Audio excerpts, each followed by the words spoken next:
कपाल भाती प्राणायाम। भस्त्रिका में हम श्वासों को भर रहे थे और छोड़ रहे थे।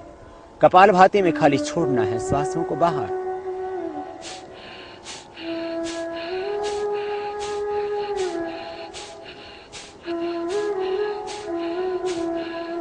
श्वासों को बाहर छोड़ रहे हैं और जब श्वासों को बाहर छोड़ते हैं तो उदर का आकुंचन होता है सहज, पेट जाता है अपने आप अंदर। प्रयत्न पूर्वक श्वासों को बाहर छोड़ना, पेट अपने आप जाएगा अंदर। जैसे वॉमिटिंग होता है तो कैसे आपका पेट अंदर खींच जाता है, जैसे आप नाक साफ करते हैं तो कैसे पेट खींचता है। सांस को बाहर ही धक्का देना, पूरे प्रयत्न से, पूरी शक्ति से। एक ही विचार, एक ही संकल्प कि मैं श्वास को बस बाहर छोड़ रहा हूं। और जैसे आप श्वास को बाहर छोड़ते हैं तो पेट अपने आप जाता है अंदर। होता है कपाल भाती प्राणायाम।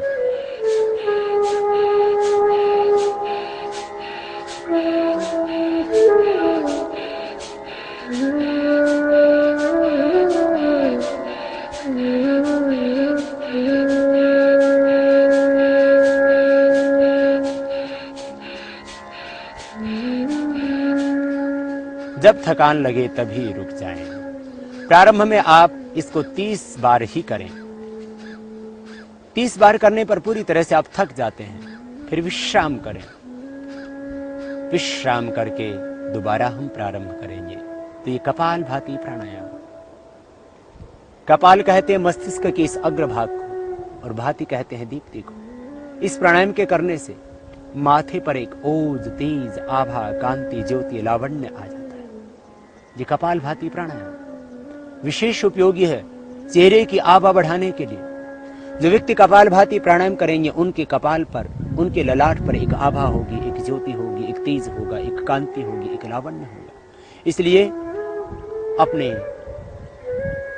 शरीर को सुंदर बनाने के लिए, चेहरे को सुंदर बनाने के लिए आपको किसी कॉस्मेटिक लगाने की आवश्यकता नहीं। आप कीजिए कपाल भाती प्राणायाम। चेहरे पर होगी एक आभा, चेहरे पर होगा एक तेज। और कपाल भाती प्राणायाम के करने से मूलाधार चक्र जागृत हो जाता है। फिर कुंडलिनी जागरण होता है कपाल भाती प्राणायाम के करने से। कपाल भाती प्राणायाम करते वक्त मूलाधार चक्र में ध्यान करें तो फिर सहज ही कुंडलिनी शक्ति जागृत हो जाती है। हम ऊर्ध्वरेता बन जाते हैं, शक्तियों का ऊर्ध्व रूपांतरण हो जाता है। फिर से करेंगे प्रारंभ कपाल भाती प्राणायाम का।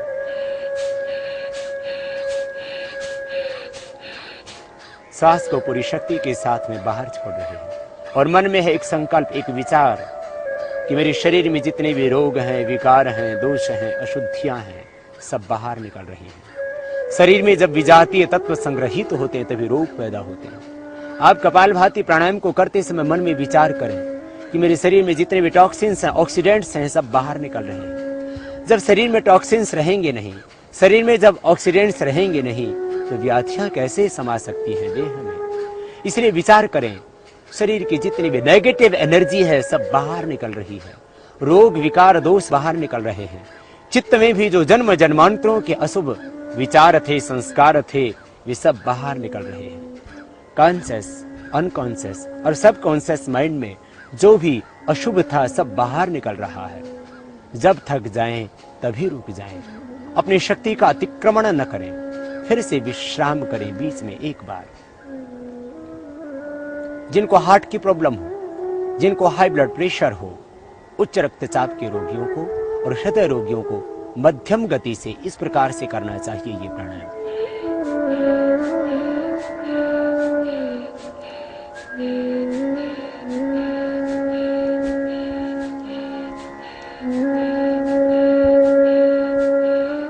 तीव्रता से न करें हृदय रोगी, तीव्रता से न करें उच्च रक्तचाप के रोगी, मध्यम गति से करें। जो कमजोर व्यक्ति उनको भी धीरे धीरे ही ये प्राणायाम करना चाहिए। और जब थक जाएं तभी रुक जाएं। अपने बल का, अपनी शक्ति का अतिक्रमण न करें। यदि मोटापा घटाना है तो इस प्राणायाम को 5 से 10 मिनट कीजिए। धीरे धीरे अभ्यास बढ़ाना।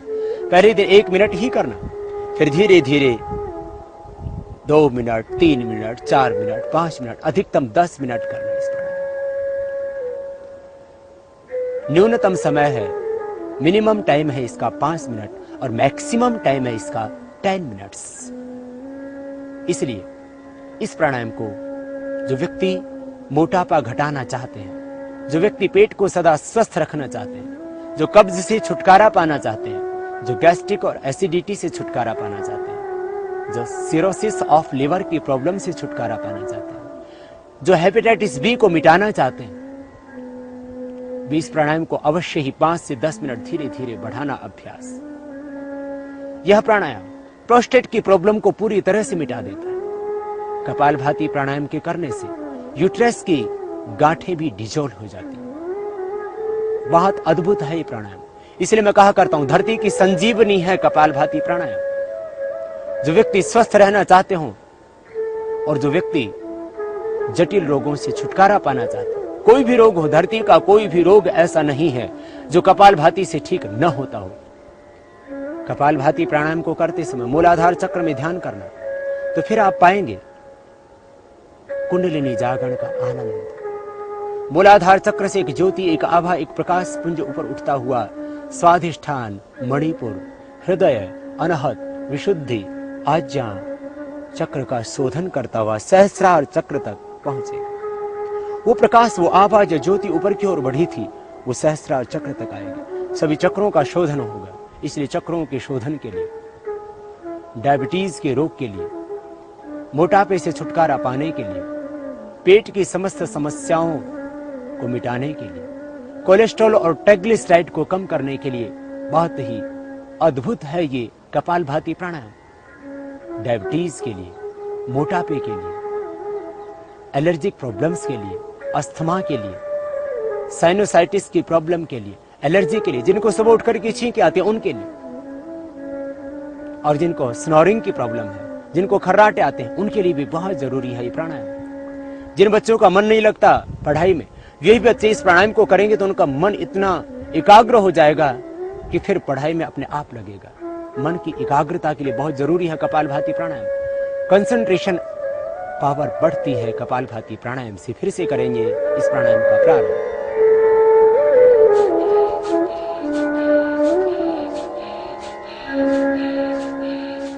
सांसों को बाहर छोड़ रहे हैं, पेट अंदर जा रहा है। सांसों को बाहर छोड़ते हुए करना, यूं नहीं करना, ये गलत हो जाएगा। सांसों को बाहर छोड़ना, तब अपने आप होगा सहज। कंपवात जैसे रोग से भी छुटकारा मिलता है इस प्राणायाम से। समस्त वात व्याधियां परीक्षण होती हैं। वात, पित्त और कफ तीनों दोषों का बैलेंस हो जाता है। समदोषाः समग्नि स समधातु मृक्यः प्रसन्न आत्मा इंद्रिय मनः स्वस्थित्य विधीयते। पूर्ण स्वस्थता पाते हैं इस कपालभाति प्राणायाम के द्वारा। समदोष हो जाते हैं, समग्नि हो जाती है, धातुएं सम हो जाती हैं, मल का विसर्जन ठीक से होने लगता है, शरीर की सारी क्रियाएं अपने आप व्यवस्थित हो जाती हैं। आपके चेहरे पर एक प्रसन्नता आती है, मन में एक आनंद आता है, उत्साह आता है, जीवन में एक दिव्यता आती है। प्रसन्न आत्मा इंद्रिय मन। इस कपालभाति प्राणायाम के करने से एक प्रसन्नता, एक आनंद आपके जीवन में आएगा। आप पूर्ण स्वस्थता पाएंगे कपालभाति प्राणायाम से। विश्राम पुनः जय। यह हुआ कपालभाति प्राणायाम। धरती की संजीवनी है कपालभाति प्राणायाम। आतुरों के लिए, रोग से पीड़ित व्यक्तियों के लिए, चाहे किसी को कैंसर है, चाहे किसी को हेपेटाइटिस बी है, चाहे किसी को एड्स की प्रॉब्लम है, सबके लिए जरूरी है ये प्राणायाम। और सब रोगियों के ऊपर एक एक पर नहीं, लाखों लाखों व्यक्तियों पर प्रयोग करके हमने पाया है कि कपालभाति के बराबर न कोई दूसरी औषध है, न कोई दूसरी योग की विधा है। इसलिए हम कपालभाति प्राणायाम को विशेष रूप से कराते हैं। और योग के मनीषियों ने षट कर्म में भी इसका वर्णन किया। धोतिर्बस्ति तथा नेतिः त्राटकम नोलिकम तथा कपालभातिश्च एतानि षट कर्माणि प्रचक्षते। यह है कपालभाति। कपालभाति को अवश्य ही 5 मिनट तो कम से कम जरूर करना। आपको भोजन मिले या न मिले, आप नाश्ता करें या न करें, लेकिन कपालभाति प्राणायाम को अवश्य करना। कपालभाति प्राणायाम आपके जीवन का एक संकल्प होना चाहिए।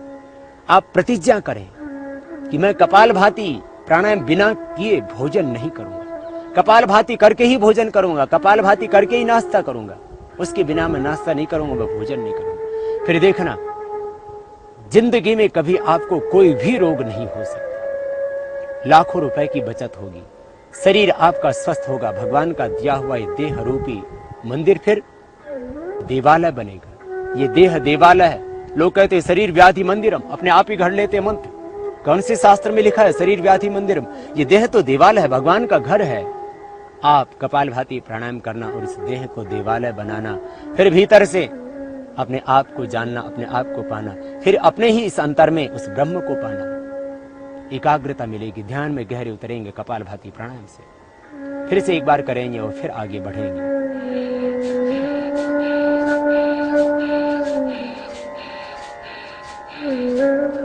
सहजता से करते हैं, सांस बाहर छोड़ रहे हैं। माताओं को यूट्रस की कोई भी प्रॉब्लम है इससे मिटेगी। ट्यूब्स बंद हैं तो खुल जाएंगे इससे। यूट्रस के अंदर गांठें हो गई तो इससे अपने आप डिजोल्व हो जाएंगे। मैंने देखा है कैंसर तक की गांठें इससे पिघलती है। एक भाई को कैंसर की गांठें होगी गले में, 10 दिन प्राणायाम किया, गांठें 1/4 रह गई। बहुत अद्भुत है ये प्राणायाम। बस एक ही विचार कि शरीर के टॉक्सिन्स, ऑक्सीडेंट्स, रोग, विकार, दोष, अशुद्धियां सब बाहर निकल गई।